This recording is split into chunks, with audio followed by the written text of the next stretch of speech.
Seja bem-vindo ao Mentes que Brilham. Portugal tem níveis elevados de resistência a antibióticos nas águas residuais. A conclusão é de um estudo de uma equipa internacional liderado por uma cientista do Porto. O grupo analisou amostras em estações de tratamento de águas residuais de 7 países europeus.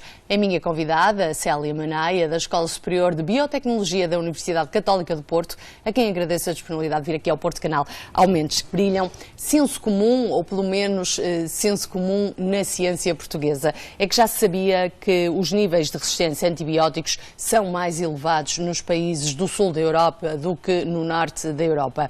Faltava saber se isto acontecia nas águas residuais e penso que é assim que parte este vosso trabalho. Sim, é verdade. Embora o que diz que é senso comum não é tanto senso comum assim.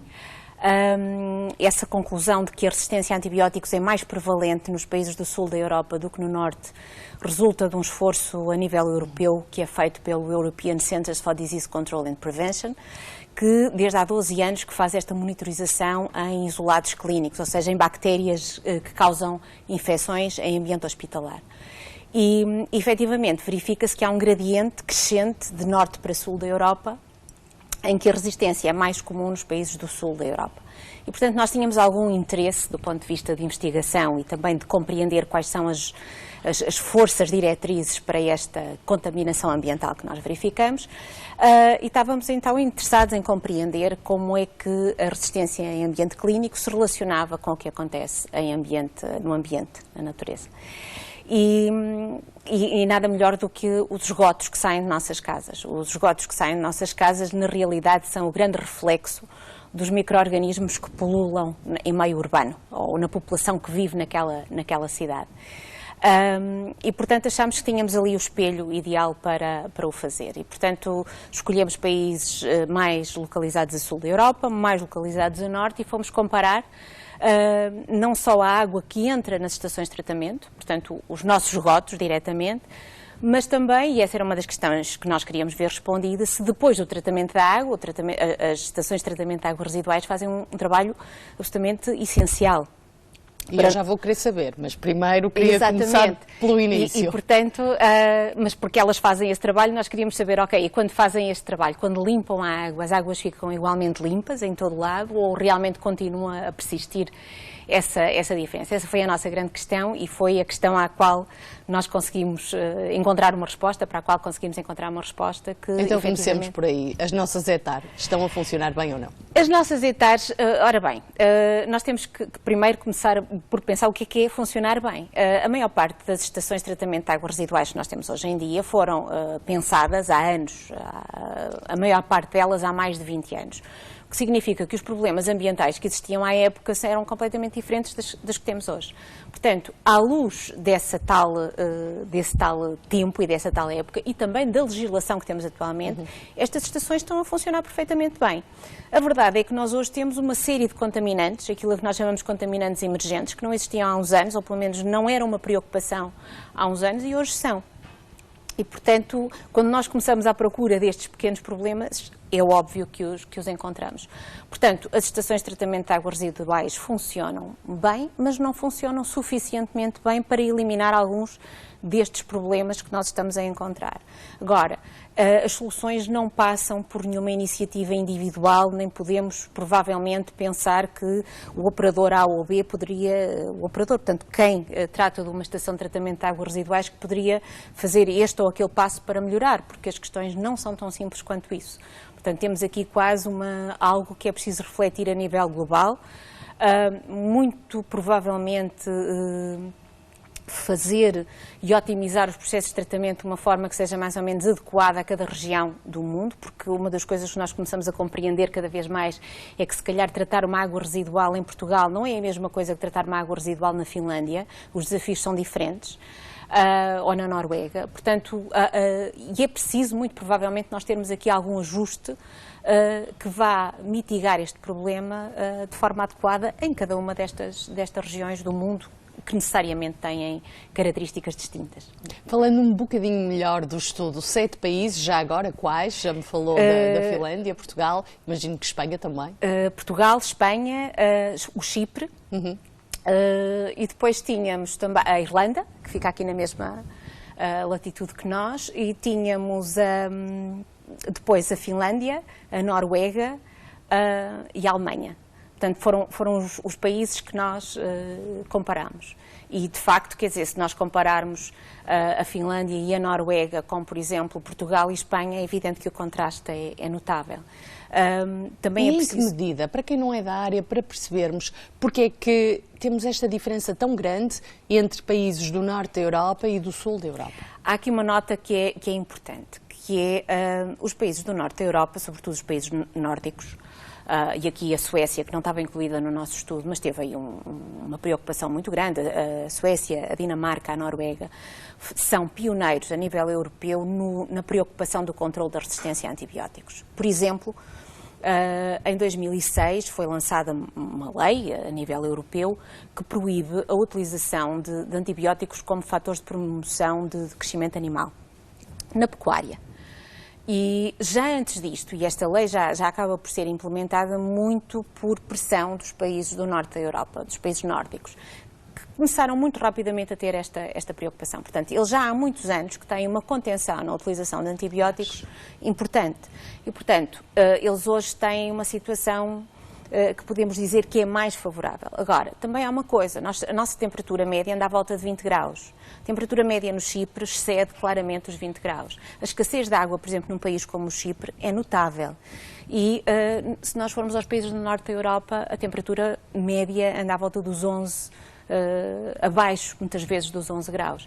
Ora, claro que há aqui uma diferença importante, porque nós estamos a falar de bactérias que vivem no corpo humano. O nosso corpo tem uma temperatura à volta de 37 graus, portanto, estamos a falar de bactérias que gostam de temperaturas mais altas. Portanto, claro que quando elas, mesmo no ambiente, vão se dar muito melhor em Portugal e em Espanha, calor, claro. Exatamente, ou no Chipre, do que se formos, por exemplo, à Finlândia ou para a Noruega. Portanto, é aqui um problema claramente de ecologia dos micro-organismos também, que é um assunto interessante, de facto. Há quem diga que esta problemática, ou que há quem considere, no fundo, que a resistência aos antibióticos é um dos maiores desafios da saúde do século XXI. Sem dúvida. Coisas que eram antigamente muito simples de tratar. Basta pensar, por exemplo, quando uma pessoa faz uma extração de um dente do siso, é um procedimento rotineiro. Muitas vezes é administrado um antibiótico, é prescrito no sentido de que se houver algum indício de infecção, então... São coisas tão simples como estas, não é? Que, na realidade, sem nós pensarmos, estão dependentes de que os antibióticos sejam eficazes. Por exemplo, na terapia oncológica, não é? São extremamente importantes porque as infecções oportunistas são muito prováveis e, portanto, há uma dependência muito grande dos antibióticos para o sucesso da medicina. E, de facto, a Organização Mundial de Saúde considera que esta escalada da resistência, se não for confinada atempadamente, é uma ameaça importante à saúde pública, sem dúvida alguma. E há regiões do mundo onde o problema é muitíssimo sério, de facto. Sobretudo em economias emergentes, porque o que se tem verificado a nível europeu, por exemplo, é que há uma tendência e há um esforço muito grande para diminuir o consumo de antibióticos, mesmo a nível clínico, para, de alguma forma, haver uma maior racionalidade no uso de antibióticos. Nós, se formos para outras regiões do mundo, isso não está a acontecer. Na China, o Brasil, África do Sul, Arábia Saudita, nós encontramos países em que o crescimento, o aumento no consumo de antibióticos é verdadeiramente notável. Com este estudo, acaba por deixar também aqui uma alerta dos cuidados a ter com aquilo que pomos no meio ambiente. Eu não digo pescadinha de rabo na boca, mas... Também. E também... O único problema não é, e isto é importante, nós estamos a falar de um problema de poluição generalizada, porque nós aqui fizemos a pesquisa de bactérias resistentes a antibióticos, mais concretamente de genes de resistência, e fizemos também a pesquisa de resíduos de antibióticos, mas há muitos outros poluentes que aparecem hoje nas águas e que eles têm um efeito verdadeiramente sinérgico, não é? Um vai potenciar o surgimento do outro. Portanto, não é só os antibióticos, é todo um conjunto de práticas que nós hoje... A quantidade de contaminantes que nós hoje libertamos para os nossos esgotos é incomensuravelmente maior e mais diversa do que era há 20 anos. E isto tem um efeito, uma coisa potencia a outra. não é uma coisa tão simples quanto Claro. se possa pensar que é apenas o antibiótico. Não é só. Há muitos outros fatores que estão a desencadear esta escalada que nós assistimos a nível ambiental também. O que é que podemos fazer? Mais legislação mais apertada, na sua opinião? Podíamos legislar mais, mas se calhar há várias coisas que nos mostram que legislar mais às vezes não é a solução. Sim. Se calhar a solução é ter mais consciência dos problemas e ser mais proativo na sua resolução, mesmo que não se legisle. Porque, por exemplo, uma das coisas que é um problema em muitas hectares são, por exemplo, as descargas ilegais de resíduos. Ilegais, não é? Ilegal quer dizer que está contra Claro. a lei, não é? Claro. Portanto, por muita lei que exista, não se está a resolver rigorosamente nada. Portanto, há outras medidas que necessitam de ser tomadas e se calhar é preciso as pessoas terem uma maior consciencialização, uma maior consciência de cidadania, cada cidadão, cada entidade, pode ter um contributo importante, não só legislar, mas também cada um ter noção de que, por exemplo, quando faz uma descarga ilegal pode estar prejudicar imenso, totalmente o funcionamento de uma estação de tratamento de águas residuais. Isto acontece, infelizmente. E lá está, a lei existe, mas não está a ser cumprida. As pessoas provavelmente não têm muitas vezes consciência do impacto dos seus atos e, portanto, há aqui um trabalho de educação e de consciencialização, na realidade. Este trabalho termina por aqui? Vai dar origem a mais pesquisa? Sem dúvida, sem dúvida.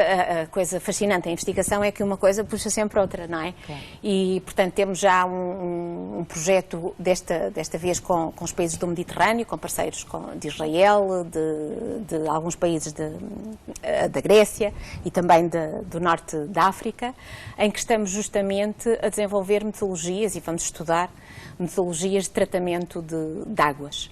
E este outro projeto, por exemplo, prende-se com uma temática que é muito, muito atual, que é a reutilização da água.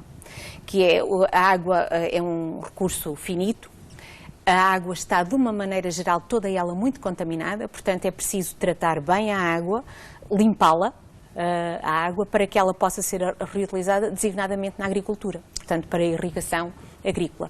E este projeto que nós temos com os países do Mediterrâneo é justamente nesse sentido, porque muitos destes países fazem a reutilização de água para a irrigação. Por exemplo, Israel utiliza 70% da água e é reutilizado, o que é absolutamente notável. E portanto, há aqui este projeto. Temos outras investigações em curso também de compreender e tentar compreender quais são os riscos da resistência que ocorre no ambiente, quais são os riscos dela de alguma forma retornar para nós, para o corpo humano, que é uma grande incógnita. Provavelmente retornará, mas nós não sabemos exatamente em que percentagem, portanto é uma questão mais de avaliar riscos. Pronto, e esta são os grandes desafios que se colocam, a montante e a jusante.